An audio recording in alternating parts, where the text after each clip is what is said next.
Welcome to Mahanagar news. Bihar assembly ఎన్నికలు దేశం దృష్టిని ఆకర్షిస్తున్నాయి.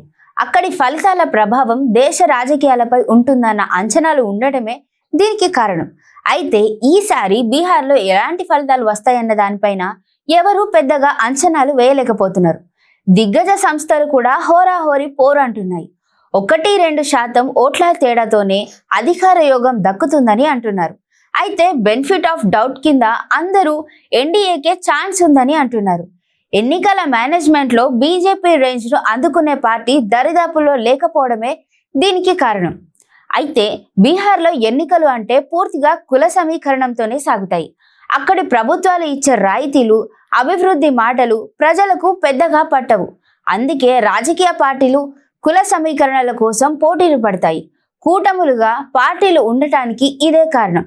భారతీయ జనతా పార్టీ జేడీయూతో పాటు పాస్వాన్ ఎల్టీపీ పార్టీతోని కలిసి పోటీ చేస్తున్నారు. కూర్మీలు, హిందుత్వం, దళిత కాంబినేషన్ తో బీజేపీ కూటమి పోటీ పడబోతోంది. యాదవులు, ముస్లింలు, ఇతర వర్గాల మద్దతుతో కాంగ్రెస్, ఆర్జేడీ కూటమి పోటీ పడబోతోంది. ఈ రెండు వర్గాలు బలంగా ఉండడంతో పోటీ హోరాహోరీగా మారుతోంది.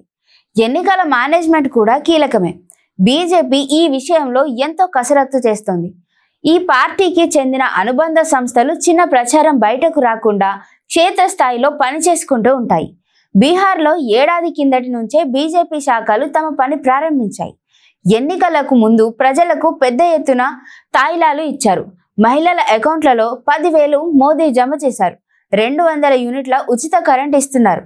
దీంతో అధికార వ్యతిరేకత అనేదానికి వీలైనంత వరకు తగ్గించుకున్నారు. కానీ నితీష్ పై వ్యతిరేకత అలాగే ఉండిపోయింది. బీహార్ ప్రజలకు తేజస్వి యాదవ్ సీఎం కావాలని ఉంది. నితీష్ కన్నా ఇప్పుడు ఎక్కువ మంది తేజస్వినే సీఎంగా కోరుకుంటున్నారు. ఇతర వర్గాల్లో కాకుండా ఆయనకు మద్దతిచ్చే వర్గాల్లో అందరూ లాలూ కుమారుడి వైపు మొగ్గు చూపుతున్నారు. కానీ కులాల ఈక్వేషన్లలో ఆయన కూటమే గెలుస్తుందా లేదా అన్న సస్పెన్స్ ఉంది. ప్రశాంత్ కిషోర్ పార్టీ ఎవరి ఓట్లు ప్రధానంగా చీలుస్తుందన్నది కూడా కీలకమే. ఎలా చూసినా కూడా బీహార్లో ఎవరు ఊహించినంత పోటీ కనిపిస్తోంది. కానీ కాంగ్రెస్ పార్టీ చేతకానితనం వల్ల మొగ్గు ఎన్డీఏ కూటమి వైపే చూపిస్తున్నారు.